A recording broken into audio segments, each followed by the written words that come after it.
அன்பு சொந்தங்களான கும்ப ராசிக்காரங்களே, எப்படி இருக்கீங்க? நலமா இருக்கீங்க அப்படிங்கிறத நம்புறேன். ஏதோ இருக்கோம்மா.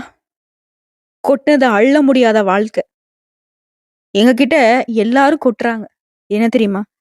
தேவையில்லாத வார்த்தைகள, தேவையில்லாத கஷ்டத்த, அசிங்கத்த, அவமானத்த மட்டும் பயங்கரமா கொட்டி தீர்க்குறாங்க. நாங்க எங்க போய் கொட்டி தீர்க்க? கடவுள்கிட்ட தான். கடவுள மட்டுமே நம்பிக்கிட்டு நாளும் பொழுதும் அப்படியே ஓடிக்கிட்டு இருக்கு. இந்த நிமிஷம் வரைக்கும் ஏதோ ஒரு யோசனை. பேசாம எங்கேயாச்சும் போயிடலாமா? கண் போன போக்கு, கால் போன போக்கா போயிடலாமா? கும்பராசிய பொறுத்தவரைக்கும் கொடுமைகளை பல மடங்கு அனுபவிச்சுட்டீங்க. இப்போ அது ஏதோ ஒரு மாற்றம் வருமா? இன்னைக்கு, நாளைக்கு இப்படிதான் யோசனை போயிட்டு இருக்கு. உங்க யோசனைய கடவுள் வந்துட்டு அக்செப்ட் பண்ணிட்டாருங்க. கண்டிப்பா. கும்பராசிக்காரங்கள போதும் உங்களுக்கு நான் குடுத்த கஷ்டம், ஓரளவுக்கு உங்களுக்கு நிம்மதி குடுக்கணும்னு முடிவு பண்ணிட்டேன்னு சொல்லிட்டு, சில கிரகங்களுடைய அமைப்பை மாத்தி 2 ராஜயோகங்களை ஏற்படுத்தி, அதன் காரணமா உங்களுக்கு நல்ல காலத்த குடுத்திருக்காரு. அது என்னங்கிறத நம்ம விரிவா பார்க்கலாங்க. கும்ப ராசிக்காரர்களுக்கு ஒரு வேண்டுகோள்ங்க. எவ்வளோ கஷ்டப்பட்டுட்டீங்க. அந்த கஷ்டத்துலயும் இப்போ வரைக்கும் ஒரு பிடிமானத்த தான் கெட்டியா பிடிச்சிருக்கீங்க. அதனுடன் சேர்த்து கடவுள் மீது கூடிய நம்பிக்கையும் இன்னும் அதிகமா வைங்க. கண்டிப்பா நல்லது நடக்கும். நல்லது மட்டுமே நடக்கும். உங்கள பொறுத்தவரைக்கும் நவகிரகங்களுடைய அமைப்பை பொறுத்து, திருக்கடந்த பஞ்சாங்கத்த வச்சு பார்க்கிறப்போ, சூரிய பகவான் துலாம் ராசியிலிருந்து விருச்சிக ராசிக்கு மாறினார் இல்லைங்களா? அதை பொறுத்து அதே இடத்துல புதன் பகவானும் இருக்காரு. ஸோ இந்த விருச்சிக ராசியை பொறுத்தவரைக்கும் புதன் பகவானும், சூரிய பகவானும் 2 கிரகங்கள் கூட்டணியில இருக்கிறது தான் புதாதிய ராஜயோகத்தை ஏற்படுத்தியிருக்கு. 2வதா சனீஸ்வர பகவான் தன்னுடைய சொந்த ராசியான கும்ப ராசியில வக்ரகதியில இருந்து வக்ர நிவர்த்தி ஆயிருக்கிறதுனால, அந்த இடத்துல சஷயோகத்த உருவாக்கியிருக்காரு. ஸோ இந்த 2 ராஜயோகங்களால உங்களுக்கு நல்ல காலம்ங்க. குறிப்பா இப்போ எந்தெந்த கிரகங்கள் எங்கெங்க இருக்காங்களோ, அதை பொறுத்து உங்களுக்கு பலன்கள் அதிகமா நல்லதா இருக்கு. அது எப்படின்னா, சூரிய பகவான பொறுத்தவரைக்கும் விருச்சிக ராசி, புதன் பகவான் அதே விருச்சிக ராசியில இருக்காரு. செவ்வாய் பகவான் கடக ராசியில, ரிஷப ராசியில குரு பகவானும், சுக்கிர பகவான் தனுசு ராசியிலும், சனி பகவான் கும்ப ராசியிலும், மீன ராசியில ராகு பகவானும், கன்னி ராசியில கேது பகவானும் இருக்காங்க. இதனால பல அமோகமான பலன்கள கும்ப ராசிக்காரங்க அனுபவிக்க போறீங்க. சாணக்கியத்தனத்தால சாதனை புரியும் சனி பகவானை ராசி அதிபதியா கொண்ட கும்ப ராசி அன்பர்களே. சனீஸ்வர பகவான் ராசி அதிபதி கும்பம். நேர்மை, நீதி, நியாயம் இதனாலவே பல கஷ்டம். உண்மைதானே? தப்பு பண்றவன், உண்மைக்கு புறம்பா நடக்கிறவன், நீதி நேர்மனாக என்னடா அது எந்த கடையிலடா விக்கிறாங்கடா அப்படின்னு கேட்கக்கூடிய அளவுக்கு இருக்கிறவங்களா சூப்பரா வாழ்றாங்க. கும்பத்துக்கு கொடுமையான வாழ்க்கை. உண்மைதானே? ஆனா அதெல்லாம் நிலைக்காதுங்க. உங்களுடைய வாழ்க்கை முறை அப்படின்றது படிப்படியா முன்னேற்றம். அது திரும்ப இறங்காது. யாருங்க சர்ருன்னு ஏறுறாங்களோ அந்த அளவுக்கு சர்ருன்னு இறங்கிருவாங்க. புரியுதுங்களா? வருத்தப்பட வேணாம். வாழ்க்கைக்கு மாற்றம் பிறந்திருக்கு. நல்ல ஒரு திருப்புமுனை காத்துக்கிட்டு இருக்கு. உங்க ராசியில சூரிய பகவான் 10ஆம் இடத்துல அமர்ந்திருக்காரு. இதனால வியாபாரத்தை எப்படிடா நடத்த போறோம்? இப்படிங்கிற கவலையில இருந்த உங்களுடைய மன கஷ்டம் விலக போகுது. தொழில்ல நீங்க எதிர்பார்த்ததை விட அதிகமான முன்னேற்றம் உண்டு. உங்ககிட்ட ஸ்டாக்ல இருந்துச்சு. பொருள்லாம் விக்கல. என்னடா இது இப்படிலாம் யோசிச்ச குடோன்ல தேங்கி கிடந்த பொருட்கள் எல்லாமே சட்டு சட்டு சட்டுன்னு விக்க போறீங்க. வியாபாரத்த விரிவுபடுத்த போறீங்க. எப்புட்றா முன்னேறேன்னு கேட்டாக்கா, மாத்தி யோசிச்சேன். அப்படி ஒரு வியூகத்த அமைச்சு, உங்களுடைய சாணக்கியத்தனத்த பயன்படுத்தி, வியாபாரத்த அடுத்த கட்டத்துக்கு கொண்டு போயிருப்பீங்க. போன மாசம் வரைக்கும் கடைய பூட்டிட்டு எங்கேயோ போயிடுறேன்னு சொன்ன, தொழில யார்ட்டயும் கைமாத்தி விடுறேன்னு சொன்னப்பா, இப்ப பார்த்தாக்கா இப்படி இருக்க. ஆ அப்படியா? அது அப்போ, இது இப்போ அப்படின்னு கும்ப ராசி ரொம்ப குதூகலமா பேசக்கூடிய அளவுக்கு நல்ல காலம்னு வச்சுக்கோங்களேன். குறிப்பா வெளியூருக்கு செல்லும்போது, உங்களுடைய உடைமைகள் மீது கவனமா இருக்கட்டும். இந்த காலகட்டத்த பொறுத்தவரைக்கும் விலை உயர்ந்த பொருட்கள் எல்லாம் சேர்க்கைக்கு வாய்ப்பு இருக்கு. அதே ஒரு வெளியூருக்கு போறீங்க அப்படின்னாக்கா, உங்களுடைய வீட்ட நல்லா பூட்டிட்டு, நல்லா பாதுகாப்பா இருக்கா அப்படின்னு பார்த்துட்டு போறது ரொம்ப நல்லது. அதிகப்படியான பணத்தையோ, நகையோ வீட்ல வச்சுட்டு போக வேணாம். யாரையும் நம்பியும் ஒப்படைக்க வேணாம். பேங்க் லாக்கர் இந்த மாதிரியான விஷயத்துல வச்சு பத்திரப்படுத்திட்டு போங்க. அது ஏன்னா உங்களுக்கு ஒரு மாதிரி அதே யோசனை குடுத்துட்டு போகும். அடுத்ததா சந்திர பகவான பொறுத்தவரைக்கும் அவருடைய சஞ்சாரம் அப்படிங்கிறது, உங்களுக்கு இருந்த சின்ன சின்ன பிரச்சனை கூட சரி செய்யக்கூடிய விதத்துல இருக்கு. அதே நேரத்துல கணவன் மனைவி உறவு அப்படிங்கிறது மகிழ்ச்சிகரமா இருக்குது. சோ அதற்கு காரணகர்த்தா வந்து சந்திர பகவான் நிக்கிறாரு. அடுத்து செவ்வாய் பகவான் பொறுத்தவரைக்கும் உங்க ராசிக்கு 6ஆம் இடத்துல இருக்காரு. கவனத்த வந்து சிதற விடாம, வேலையில கண்ணும் கருத்துமா இருக்க சொல்றாரு. அதுவே தனியார் துறையோ, இல்ல அரசாங்க துறையோ வேலை பார்க்கக்கூடிய இடங்கள்ல மேல் அதிகாரிங்க கழுகு மாரி உங்கள வந்து பார்த்துக்கிட்டே இருப்பாங்க. "நீ என்ன பண்றான்? எதுலயாச்சும் சிக்குவானா? எல்லாத்துலயும் கரெக்ட்டா பண்ணிட்டு இருக்கானே!" அப்படி.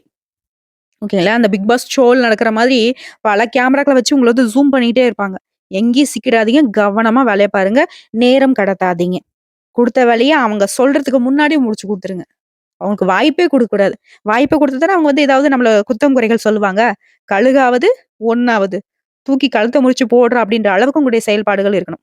அடுத்து அடுத்து போய் யோசி, யோசி அப்படிங்கிற அளவுக்கு துன்பத்துக்கே துன்பம் கொடுக்கக்கூடிய அளவுக்கு கும்பம் வந்துட்டு யோசிக்கணும். அடுத்த புதன் பகவான் பொறுத்தவரைக்கும் 10ஆம் இடத்துல இருக்காரு. ஆன்லைன் வர்த்தகங்கள் சாதகமா இருக்கும். லாபம் அப்படிங்கிறது நீங்க எதிர்பார்த்தபடியே கிடைக்குங்க. பெண்கள் மூலமாக பொருள் வரவு உண்டாகும். கணவன் மனைவி உறவ பொறுத்தவரைக்கும் ஆணா இருந்தீங்கனாக்கா பெண்களாலயும், பெண்களா இருந்தீங்க அப்படின்னாக்கா ஆண்களாலயும் வரவுகள் உண்டு. அடுத்ததா குரு பகவான பொறுத்தவரைக்கும் ராசிக்கு 4ஆம் இடத்துல இருக்காரு. குடும்பத்தோட ஆலய தரிசனம் போயிட்டு வருவீங்க. குடும்பத்தோட வந்து பார்த்தீங்கன்னா, குலதெய்வ வழிபாடோ, இல்ல ஏதாவது கோயிலுக்குள்ளன்னு போயிட்டு வரதுக்கு வாய்ப்புகள் அதிகம். அடுத்து சுக்கிர பகவான் பொறுத்தவரைக்கும் உங்க ராசிக்கு 11ஆம் இடத்துல இருக்காரு. உறவுக்காரங்கிட்ட கொஞ்சம் எச்சரிக்கையா இருக்க சொல்றாரு. நண்பர்கள் உதவியா இருப்பாங்க. உறவுக்காரங்க உபத்திரமா இருப்பாங்க. பார்த்து சூதானமா இருங்க. அடுத்து சனி பகவான பொறுத்தவரைக்கும் உங்களுடைய ராசி அதிபதி இல்லையா? இவர் வந்து 1ஆம் இடத்துல இருக்காரு. இவர் என்ன சொல்றாருன்னா, வெளியூர் பயணம் போறத முடிஞ்ச அளவுக்கு தவிர்க்க சொல்றாரு. இல்ல போய் தான் ஆகணும் அப்டின்னாக்க, அங்க போனா நம்ம வேலை வந்துட்டு முடியுமா? முடியாதாங்கிறத யோசிச்சு பார்த்து முடிவெடுக்க சொல்றாரு. இவரு மத்தபடி வந்துட்டு உங்களுக்கு சாதகமா தான் நிக்கிறாரு. இவரு குடுக்குறது ஒரு எச்சரிக்கை. அவ்வளவுதான். அடுத்து ராகு பகவான பொறுத்தவரைக்கும் உங்க ராசியில 2ஆம் இடத்துல இருக்காரு. திட்டமிட்டு செயல்படுவீங்க. பணத்தட்டுப்பாட்டுல இருந்து வெளிவருவீங்க. பணவரவு நீங்க எதிர்பார்த்தபடி இருக்கும். வெளியூர்ல இருந்து உங்களுக்கு வர வேண்டிய முக்கியமான செய்திகள் சரியான நேரத்துக்கு வரும். அது நல்ல செய்திகளாக வந்து சேரும். கேது பகவான பொறுத்தவரைக்கும் 8ஆம் இடத்துல இருக்காரு. அரசு ஊழியர்களுக்கு மேல் அதிகாரிங்க கிட்ட இருந்து ஆதரவு கிடைக்கும். ஊதிய உயர்வு உண்டாகும். சோ எல்லா கிரகங்களுமே சாதகமா தான் இருக்காங்க. எங்க வந்துட்டு ஏறுமோ, எங்க உங்களுக்கு சறுக்கல் வருமோ, அது எல்லாமே இப்ப தெளிவா தெரிஞ்சிருப்பீங்க. எந்த கிரகங்களுடைய அமைப்பினால உங்களுக்கு இப்படிங்கிறதும் நம்ம தெளிவா பார்த்திருக்கோம். சோ கூடிய அளவுக்கு முன்ன இருக்கக்கூடிய காலகட்டத்த பொறுத்தவரைக்கும், இப்ப இருக்கக்கூடிய காலகட்டம் அப்படிங்கிறது ரொம்ப சாதகமா இருக்கு. வரக்கூடிய வாய்ப்புகளும் உங்களுக்கு நல்லத தான் கொண்டு வந்திருக்கு. கரெக்ட்டா ஃபாலோ பண்ணுங்க. பயன்படுத்திக்கோங்க. பணவரவுக்கு குறைவே இருக்காது. சின்ன சின்ன ஆரோக்கிய குறைபாடுகள் கூட சரியாகிடும். மருத்துவ செலவுகள் குறையும். குடும்பத்துல நிம்மதி உண்டாகும். வழக்கு விவகாரங்கள் உங்களுக்கு சாதகமான நிலை இருக்கும். உங்களுடைய உடன்பிறப்புகள் வகையில அனுகூலம் உண்டு. அலுவலகத்துல நீங்க பார்க்கக்கூடிய வேலைகளை வந்துட்டு சிறப்பா செஞ்சு முடிச்சு அதிகாரிங்கிட்ட பாராட்டுகளை பெறுவீங்க. ஊதிய உயர்வு கிடைக்கும். சக பணியாளர்கள் உங்ககிட்ட வந்து மதிப்பு மரியாதையா நடந்துப்பாங்க. வியாபாரம் செய்யக்கூடிய அன்பர்களுக்கு வியாபாரத்துல விற்பனை லாபம் அப்படிங்கிறது அதிகரிக்குங்க. நீங்க எதிர்பார்த்த விட லாபம் வந்து பல மடங்கு கிடைக்கும். கடன் கொடுக்கறதோ, கடன் வாங்குறதோ இந்த 2 விஷயத்த வந்துட்டு இந்த நேரத்துல கும்பராசி தவிர்த்திடணும். குடும்பத்தை ஆளும் பெண்மணிகளை பொறுத்தவரைக்கும் உங்க மனசுக்கு நிறைவை தரக்கூடிய காலகட்டமா இருக்குது. பொன் பொருள் சேர்க்கைக்கு வாய்ப்பு இருக்கு. அது வேலைக்கு செல்லக்கூடிய பெண்களுக்கு நீங்க வேலை செய்யக்கூடிய இடத்துல நீங்க எதிர்பார்த்த சலுகைகள் கிடைக்கும். பதவி உயர்வுக்காக நீங்க பரிந்துரைக்கப்படுவீங்க. ஆக மொத்தத்துல ரொம்ப அமோகமான காலகட்டம். குறிப்பா நிதி நிலையை பார்த்துருவோம். பணவரவு கிடைக்கும்னு சொல்லியிருக்கேன். ஆனா யாருக்கு எப்படின்னு சொல்லலையா? கூலி வேலை செய்றவங்கல இருந்து எந்த தொழில் செய்தாலும் சரி, கும்பராசியை சேர்ந்தவங்களுக்கு நிதிநிலை அப்படிங்கிறது ரொம்ப சீராக இருக்கு. ஆல்ரெடி பண கஷ்டமே இருந்தாலும் அந்த பண கஷ்டம் மாறுங்க. கடன் வாங்கியிருந்தா கடன அடைப்பீங்க. கடன் கொடுத்திருந்தா உங்க பணம் திரும்ப கிடைக்கும். சோ நிதிநிலையை பொறுத்தவரைக்கும் 100க்கு 100% சாதகமான காலகட்டம். குறிப்பா எந்த வேலையை நீங்க செஞ்சாலும் சரிங்க, அதுல வந்து வெற்றி உண்டு. பொறுமையா செயல்படுவீங்க, விவேகத்தோட செயல்படுவீங்க. குடும்ப பொறுப்புகள வந்துட்டு நிறைவேத்திருவீங்க. வியாபாரத்த பொறுத்தவரைக்கும் கடுமையான போட்டிகள கூட சர்வசாதாரணமா கடந்துருவீங்க. பந்தயம், லாட்டரி இந்த மாதிரியான விஷயங்கள்ல லாபம் கிடைக்கும். பணம் பரிவர்த்தனை பண்ற இந்த மாதிரியான விஷயங்கள மட்டும் கவனமா இருங்க. அதே நேரத்துல காதல் விவகாரங்கள்லயும் ஏதோ முடிவெடுக்கணும் அப்படின்னாக்கா பார்த்து கவனமா முடிவெடுங்க. உங்கள பொறுத்தவரைக்கும் அதிர்ஷ்டம் தரக்கூடிய நிறம்னு பார்த்தோம்னாக்க ஊதா நிறங்க. அதிகமா ஊதா நிறத்த பயன்படுத்துங்க. அதிர்ஷ்டம் உண்டாகும், அதிர்ஷ்டம் நிலைக்கும். அதிர்ஷ்டம் தரக்கூடிய எண்கள்னு பார்த்தோம்னாக்கா 5 மற்றும் 7. நீங்க அனுதினமும் வழிபாடு செய்ய வேண்டிய தெய்வம் ஸ்ரீ கிருஷ்ண பரமாத்மாவை வழிபாடு செய்ய தினமும் காலையில வீட்டுல வந்து பூஜை அறையில தீபம் ஏற்றி 27 முறை ஸ்ரீ கிருஷ்ண பரமாத்மாவை போற்றி போற்றின்னு அவருடைய நாமத்தை 27 முறை பாராயணம் செய்வதன் காரணமா நினைச்ச காரியங்கள் எல்லாமே எளிமையாக நிறைவேறும். சந்தோஷம் நிலைக்கும். குடும்பத்துல சுபிக்ஷமான மங்களகரமான செய்திகள் உண்டு. நல்லதே நடக்கும், நல்லது மட்டுமே நடக்கும். இந்த வீடியோ பத்தி உங்களுக்கு பிடிச்சிருந்தா வீடியோக்கு லைக் பண்ணுங்க, நம்ம சேனல் சப்ஸ்கிரைப் பண்ணுங்க. மேலும் பிடிச்சிருக்க ஃப்ரெண்ட்ஸ் அண்ட் ஃபேமிலிக்கு ஷேர் பண்ணுங்க. நம்ம சொல்லக்கூடிய அனைத்து தகவல்களும் பொது பலன்கள் உங்களுடைய தனிப்பட்ட ஜன ஜாதகத்தை பொறுத்து சிறிதளவு மாறுபடும். ஆக மொத்தத்துல இந்த காலகட்டம் கும்ப ராசிக்கு குதூகலமான காலகட்டமா இருக்குதுங்க. நன்றி, வணக்கம். வாழ்க வளமோடு, நலமோடு.